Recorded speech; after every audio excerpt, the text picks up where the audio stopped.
এত শিক্ষিত হয়ে লাভ কি যদি মানুষজনের সাথে খারাপ ব্যবহার করি? আমি হলাম উচ্চ শিক্ষিত, খুব শিক্ষা অর্জন করলাম, কিন্তু মানুষজনের সাথে ভালো ব্যবহার করি না, মানুষজনকে দেখলে খারাপ ব্যবহার করি, খারাপ আচরণ করি। তো সেই শিক্ষার আমার দাম কি? আর একজন আছে দেখেন যে শিক্ষাগত যোগ্যতা অনেক কম, কিন্তু মানুষজনের সাথে এত ভালোভাবে, এত নরমভাবে কথা বলে, তাকেই সেই প্রকৃতপক্ষে মানুষ। তাই শিক্ষা মানুষকে কখনো মানুষ করতে পারে না। মানুষের আচরণই সব কিছু। সবাই ভালো ব্যবহারের যোগ্য হয় না মাঝে মাঝে, এটা ঠিকই কথা, সবাই ভালো ব্যবহারের যোগ্য হয় না। যে যেমন তার সাথে সে তেমনই ব্যবহার করা উচিত, তার মানে এটা না যে তুমি সব সময় মানুষের সাথে খারাপ ব্যবহার করবে, একেবারে তুমি নিজে এত শিক্ষিত বলে সবার সাথে খারাপ ব্যবহার করবে, সবাইকে ছোট চোখে দেখবে, সেটা কিন্তু আসলে মোটেই ঠিক না। মানুষ সবাই একই সমান। দেখো কি তোমার থেকে বেশি ভালোবাসছে অন্য মানুষরা তাকে, যে অল্প শিক্ষিত। তা আজ মাছ রান্না করবো আপুরা, মাছ রান্না করব।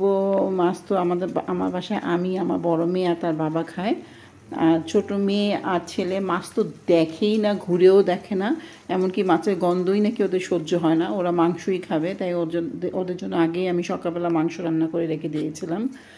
আর মাছ রান্না করছি আমাদের জন্য, শিম দিয়ে, ফুলকপি আর আলু দিয়ে মাছটা রান্না করব। আর মাছটা আগে থেকে ধুয়ে টুয়ে রেখে দিয়ে দিচ্ছিলাম।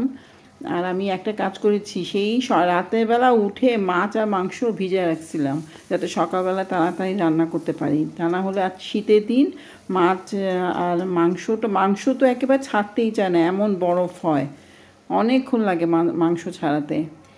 তো একটু দিয়ে দিলাম, সবজি দিয়ে এখন কষাবো, কষায় তারপরে গিয়ে মাছগুলো দেবো। এই মাছ খেতে, আর আমাদের বাসায় মাছটা ভাজে রান্না করা হয়, আমরা মাছটা না ভেজে রান্না করি না। আমার কাছেও গন্ধ লাগে, আমার মেয়ের কাছেও গন্ধ লাগে, তাই আমি মাছটা ভেজেই খাই। এই টমেটোটা দিয়ে দিচ্ছি, টমেটোটা দিয়ে পানিতে দিয়ে দেব। এমনি সাধারণত আসলে গলে যাবার পর সবজি টমেটো দিতে হয়, আমি আজকে একসাথেই দিয়ে দিছি, একসাথেই দিয়েই রান্না করছি, সব একসাথেই গলে যাবে। এই যে পানি দিয়ে দিলাম, এখন ঢাকনা রেখে দেব। সবজিটা মনে হচ্ছে গলে গেছে, এই মাছটা দিয়ে দিলাম। মাছটা দিয়ে আমি একটু ভালোভাবে রান্না করি, যাতে মাছের ভিতর পর্যন্ত একেবারে রান্না হোক, মশলাটা ঢুকুক, তাতে মাছটা মজা লাগে খাইতে। সেটা আমি একেবারে ভিতর পর্যন্ত দিচ্ছি, মাছটা রান্না করতেছি। মাছটা রান্না হয়ে গেলে আমার রান্না শেষ হয়ে যাবে, আজকের মতো রান্না শেষ হবে। কাঁচামরিচ ধনেপাতা দিলাম, আমার মাছটা রান্না শেষ হয়ে গেছে। মাছ ভাজাতে চুলাটা একেবারে তেলে ছিটা পড়ে চুলার 12টা বেজে গেছে। আমি চুলা সাধারণত প্রত্যেকটা দিন সাবানে পানি দিয়ে করি, মুছি। এই যে মুছে দিচ্ছি আমি সাবানে পানি দিয়ে প্রতিদিন, চুলা আশেপাশে, তারপরে চুলা, এগুলো একেবারে ক্লিন করে রাখি, তা না হলে আমি ঢুকতেই পারবো না রান্নাঘরে। আমার রান্নাঘর তো সাংঘাতিক ক্লিন, আমি খুব পরিষ্কার করে রাখি আর নিজেই করি। আর সাধারণত এগুলো কাজ আমি নিজেই করি, আমার এগুলো করার মতো কেউ নাই। এই তো আমার রান্না শেষ হয়ে গেছে, রান্না হওয়ার পর আমি এগুলো পরিষ্কার করে নিলাম।